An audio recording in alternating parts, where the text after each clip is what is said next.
Is Governor DeSantis putting political posturing above public infrastructure?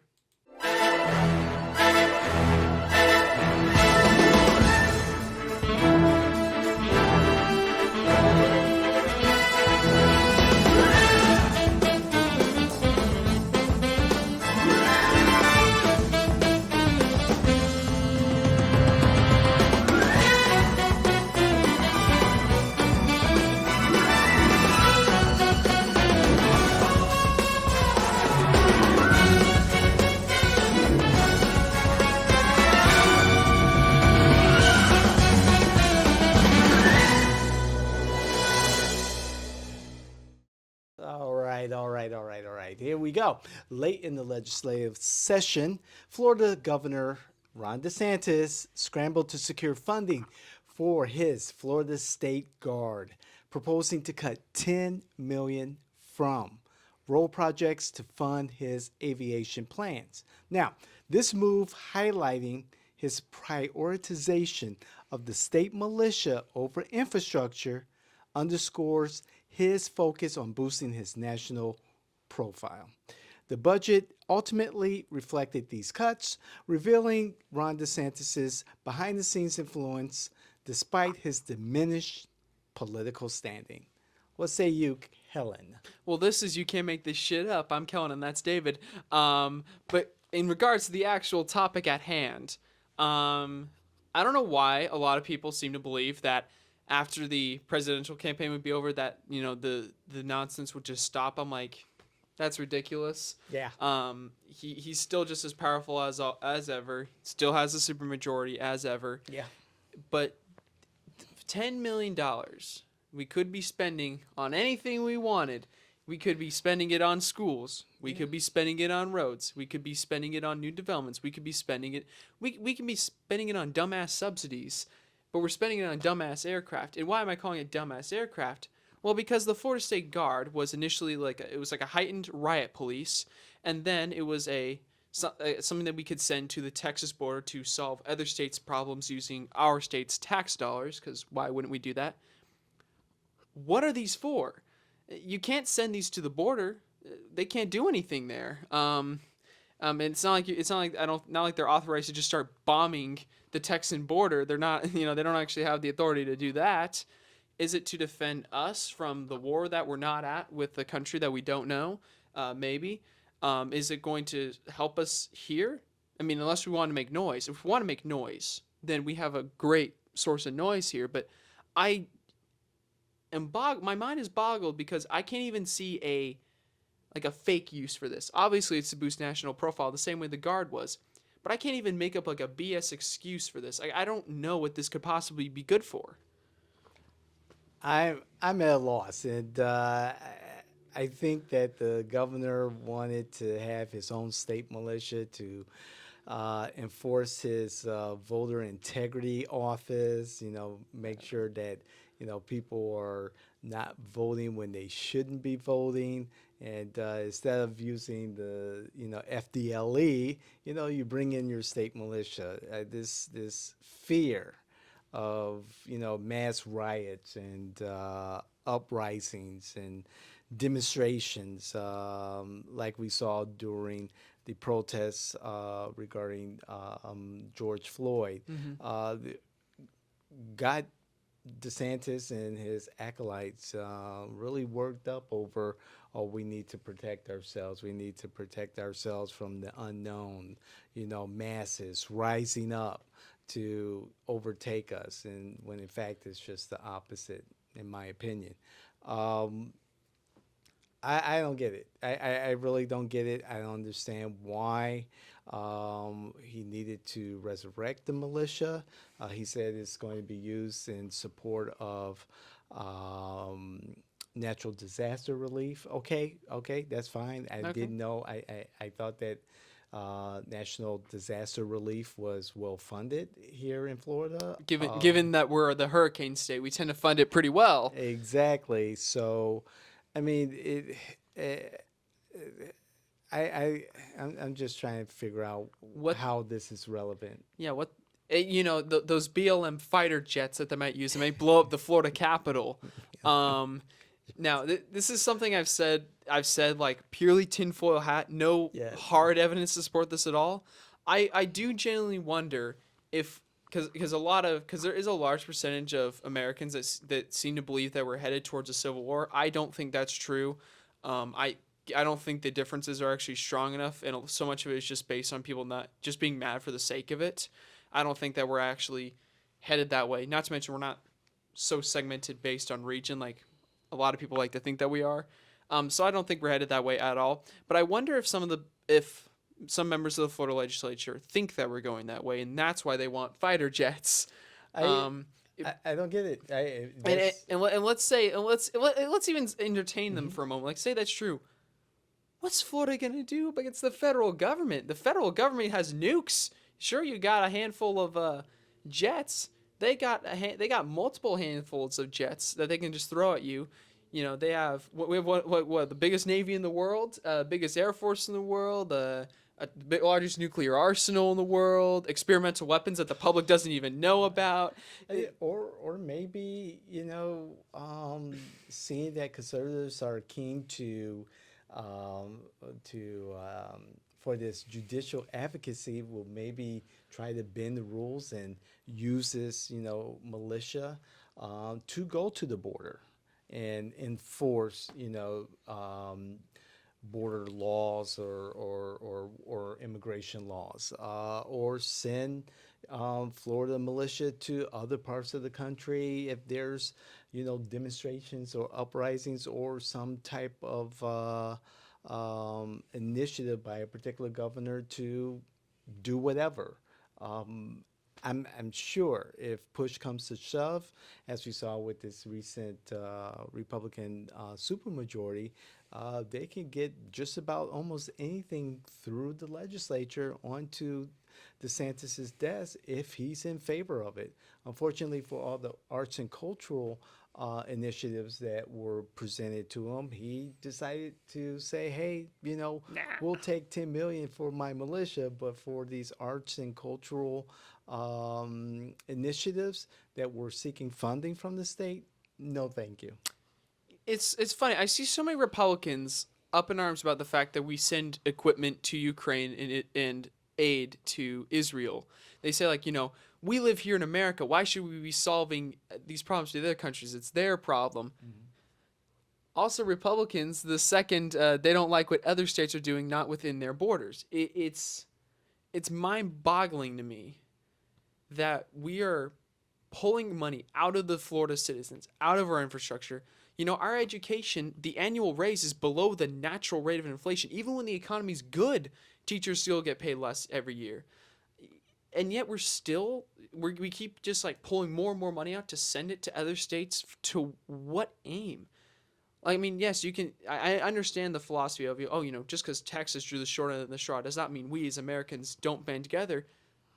But the border is in Texas. You represent the citizens of Florida, not the citizens of Texas. Like, I hate to be that guy. Like, I get it if you want to help. But you represent the people here. You should be advocating for the people's best interest here. Rather than trying to play this and going to your point of sending in riot police to other states to put down uprisings. What defines an uprising? And also, you would need so much express permission from the state in order to not be averaging their sovereignty while doing it without invading another state. Because Right. it would be very easy to do an operation like that and accidentally become an invasion force. And frankly, I think the whole point of the United States, becoming more united instead of a confederacy, part of the reason was so that we wouldn't be invading each other all the time. And again, like, I hate to say it, but the problems in other states are the problems in other states. There are so many problems here in Florida. Traffic is bad, and it's not just a Central Florida deal. You go a little bit up north, bad traffic. You go south, even more terrifying traffic. There's so much that the state highway system could be doing. We've been trying to expand the trains. That's great. Like you said, Right. so much arts and cultural stuff. Art schools are underpaid. We are not in, as much as I think Republicans like to brag about how great it is to live in Florida and how great everything is going, it's not going good enough to pull stuff like this. I mean, there's so many problems here.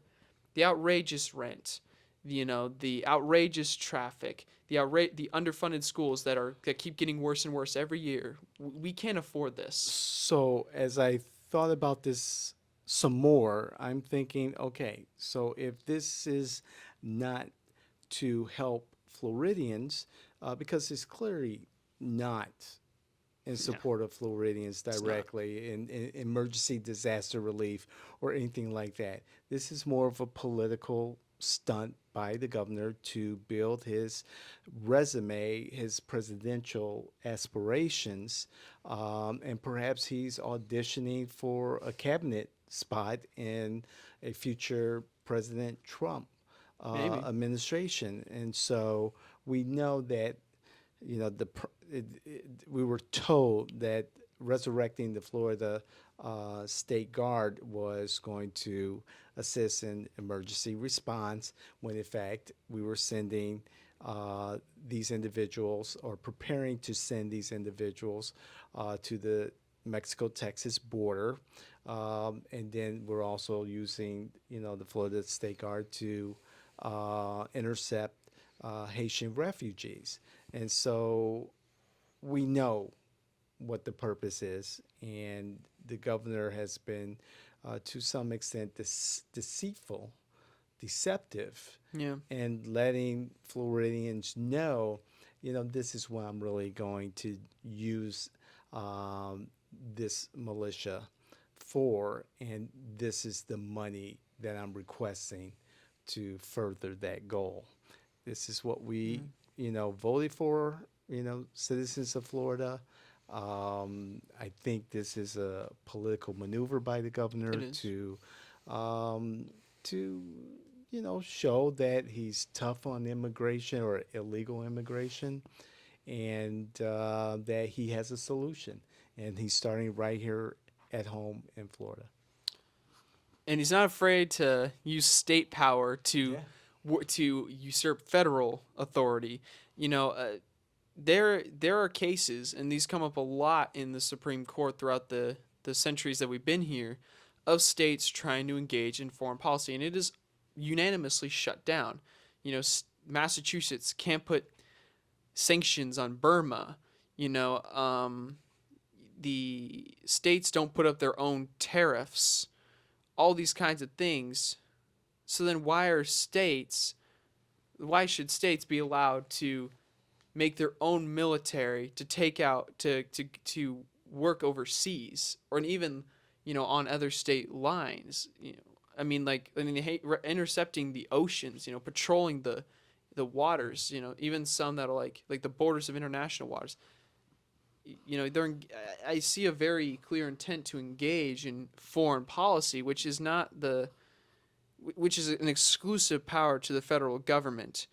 And I know a lot of people like to posture states' rights, but this was never a state right. It's because we learned from the Articles of Confederation it's a bad plan, and I think it's just a power grab. The way I see it, it's just a power grab to take more and more and more into the governor's hands and out of the federal government's hands. If he is seeking a cabinet position, I would wonder if he would be resigning as governor, or if he'd be waiting for a later date. If he is waiting for a later date, that's like a year and change. Roughly, yes. Maybe he's desperate to be president in 2028, but who knows? Who knows? Hopefully, America doesn't have that much of a short memory. However, if anyone's interested in joining the Florida State Guard, knock yourselves out. Don't let me tell you what to do. However, the federal government's got first dibs on you in their latest appropriations bill. It's going to be mandatory with fines and possible labeled as a felony for men ages 18 to 26. It's mandated that you register with the Selective Service, and now women of the same age are mandated to register for the selective service. Congratulations, we got equal rights. That's You too, right. women can die in war. D- You too can die DEI in war. The federal Biden's administration is moving further into their DEI initiatives. This is the inclusion that we all saw coming, and yeah, I think a lot of people were very much dreading. Hey, you know, what? Give him credit. At least he was even with it. That's You know, true. you get equal rights, you also get to die in war. Our very conservative friends. Their heads are exploding on Twitter. I think a 'Cause lot they of think a draft is coming now Yeah. that it's mandatory. I mean, it's technically been mandatory for a long time. It's just Young men. they've re-emphasized. And these days, I can tell you from my personal experience, I didn't sign up. They signed me up for me. Right, right. These days, you're automatically signed up, provided they have enough information about you, or you have a parent that's registered. You're automatically registered, so it's not usually something you have to worry. I mean, you can go to the selectiveservice.gov, just to make sure Right. that you're registered. But these days, it's pretty automatic. Don't worry, you cannot escape the draft. Yeah. That's harder than ever. They're gonna find you. You can't. Yeah. And Yeah. now, if you're dating someone and you're 18, between 18 and 26, and now she can also join the service too. It's mandatory to You register. you and your girl can fight for freedom together. There you go. Hell yeah, very romantic. This is that shit you can't make up. This world gets Oh, weirder Lord, every that's day, it. David. And this does. state gets even weirder than that. It is. Um, It does. Kind of a waste of tax dollars. It's political posturing. There's not really many can't really think of any practical purposes we have for jets. Compared to, I mean, at least with people, you can move them. Jets, I don't think we can. I have nothing further to add. This is a waste of dollars for posturing and trying to take power that the state doesn't have anyways. Well, the winners go the spoils, and Governor DeSantis and Republicans have won and continue to win and have won bigly, and they'll Bigly. continue to win. Huge. As far as I see it, and Democrats, you need to become relevant. But, however, what's even more relevant is that a week from now, today's the 20th, June 20th, June 27th is the first presidential debate of the electoral season. Yes, this Former is President exciting. Biden, I'm sorry, former Is President it Trump versus Woo! current President Biden? Yes, yes. Who knows? Biden might become a former president this election cycle. We'll see. But we'll be doing a live reaction here on the network. We'll be doing it with former Congressman Alan Grayson. And Yes, we're going to we'll confirm his attendance. I need to get on that. But get on that. We hope he joins us. And hopefully, he's, maybe someone else, maybe a couple other people. If we'll you're see. a Florida political, we would love to have you. Yes. There's no audience in this debate, so we'd like to provide an audience for you, Right. of people who are willing to talk about it, pull up records, and people from all across the political spectrum. It's an exciting time. It'll be a live reaction, so we're preparing, and we have to get our notices out and let people know this is what we're doing. But we're really looking forward to it. Yeah, I'm really looking forward to it. It's going to be huge. Indeed.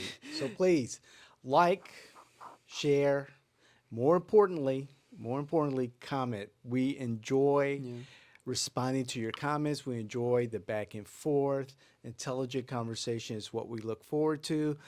What you do with your feelings, you keep them aside, but bring your facts. Let's start there.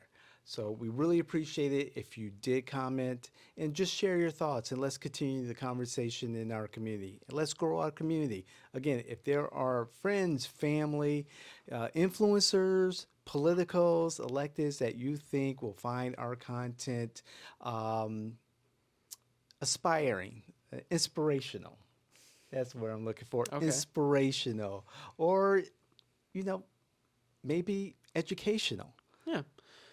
Yeah, we love Tell to them about it. Yeah, we love to provide information because there's rarely enough available for the local and state level stuff. So we're happy to provide.